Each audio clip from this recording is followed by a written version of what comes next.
1984 একজন American scientist যার নাম আসলো বব লেজার তাইনে আমেরিকার টিভি নিউজের সামনে আয়া পাবলিকলি কয় যে তাইনে বলে এরিয়া 51-এর একটা সিক্রেট ফেসিলিটি যেটার নাম আসলো S4 ওইটার মধ্যে এলিয়ান স্পেসশিপের উপরে কাজ করছে।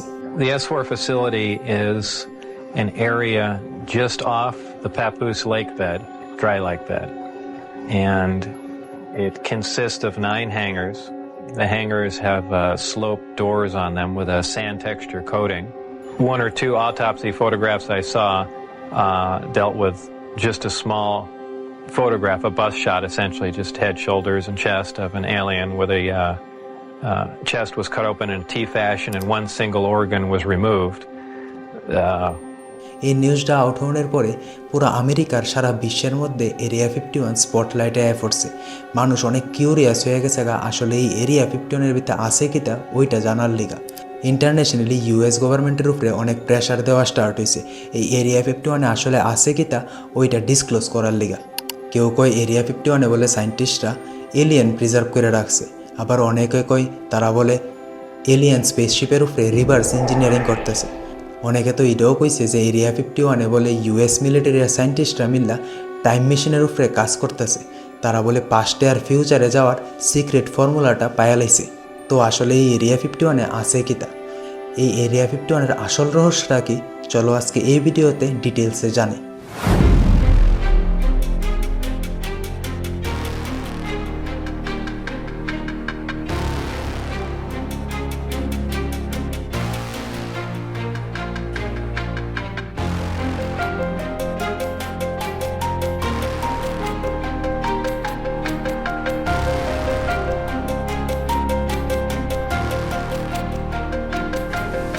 আসলে বন্ধুরা এরিয়া 51-এর এক্স্যাক্ট লোকেশনটা হইল আমেরিকার নাভাডা স্টেটে লাস ভেগাস থেকে 134 কিলোমিটার দূরে নর্থ ওয়েস্টের দিকে গ্রুম লেকের সামনে এই এরিয়া 51টা আছে। এটারে আমেরিকার অনেক অফিসিয়াল ম্যাপে তার কোনো লোকেশন দেখা যায় না। গুগল ম্যাপেও তার এক্স্যাক্ট লোকেশন 2013-র পরেই আইছে। আসলে তখনের সময়টাই আসলো কোল্ড ওয়ারের সময় আমেরিকা রাশিয়ার মধ্যে টেকনোলজিক্যাল অ্যাডভান্সমেন্ট লিয়া কম্পিটিশন চলতে আসতো।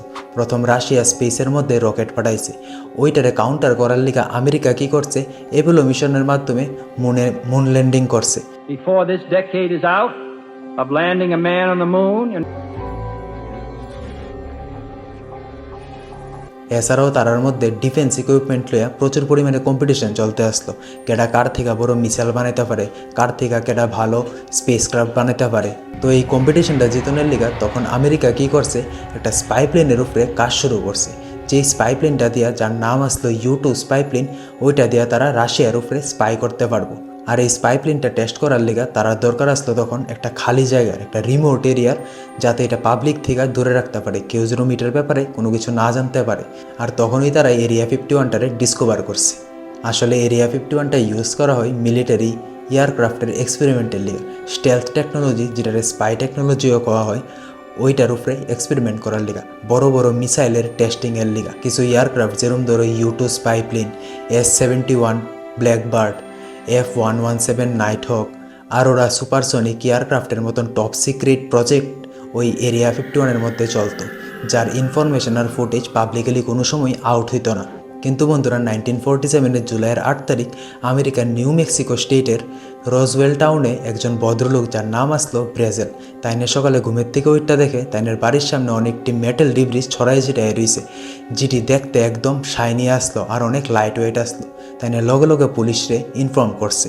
তখন রোজওয়েল আর্মি এয়ারফিল্ড থেকে লোক আয়াসেরা এই ডিব্রিজটিরে কালেক্ট করে লইয়া গেছে। ওই দিন ওই রোজওয়েল আর্মি একটা প্রেস কনফারেন্স করছে, আর ওইটার ভিতরে তারা ক্লিয়ারলি কইছে এটা বলে একটা UFO ডিশ। কিন্তু তার পরের দিন ওই US মিলিটারি আরেকটা প্রেস রিলিজ করছে, যার মধ্যে তারা ডাইরেক্ট টার্ন মেরে দিছে। তারা কয় ওই ডিব্রিজটি বলে UFOর কোনো ডিশ না, ওইটি বলে ওয়েদার বেলুনের ডিব্রিজ। এই প্রেস রিলিজটার পরে আমেরিকার মানুষের মনে অনেক সন্দেহ ঢুকছিল। তারা এরকম ভাবতে আসলো যে গভর্নমেন্ট তার থেকে অনেক কিছু লুকাইতেছে। তারপর 1994-এ গিয়া US গভর্নমেন্ট অফিসিয়ালি এটা কইছে যে ওই ডিব্রিজটি আসলে আসলো প্রজেক্ট মোগুলের পার্টস। আসলে প্রজেক্ট মোগুল হইল একটা টপ সিক্রেট স্পাই প্রজেক্ট, যার মধ্যে তারা হাই অল্টিটিউড বেলুন দিয়ে সেটা রাশিয়ার নিউক্লিয়ার টেস্টের উপরে স্পাই করত। ওই রোজওয়েল ইনসিডেন্টের পরের থেকেই পুরো আমেরিকার সারা বিশ্বের মধ্যে এরিয়া 51 নিয়ে অনেক কনস্পিরেসি থিওরি ছড়াই গেছে। কেউ কয় এরিয়া 51 বলে গভর্নমেন্ট এলিয়েন প্রিজার্ভ করে রাখছে, আবার অনেকে কয় এলিয়েন স্পেসশিপের উপরে ওইদিকে বলে রিভার্স ইঞ্জিনিয়ারিং চলতেছে। অনেকে তো এটাও কয় যে ওইদিকে বলে টাইম মেশিনের উপরে কাজ চলতেছে। তারা বলে পাস্টে আর ফিউচারে যাওয়ার সিক্রেট ফর্মুলাটাও পাইয়া লাইছে। তার মধ্যে একটা কনস্পিরেসি থিওরি তো এটাও কো আমেরিকার অ্যাপোলো মিশনটা বলে পুরোটাই একটা ফেক। ওই মুন ল্যান্ডিংটা বলে তারা এরিয়া 51 মধ্যেই শ্যুট করছে। শেষে 2023 গিয়ে সিআইএ এটা অফিসিয়ালি অ্যাকনোলেজ করছে যে এরিয়া 51টা আসলে এক্সিস্ট করে, আর ওইটারে বানানো হয়েছিল U2 স্পাই প্লেনের টেস্টিংয়ের লিগা।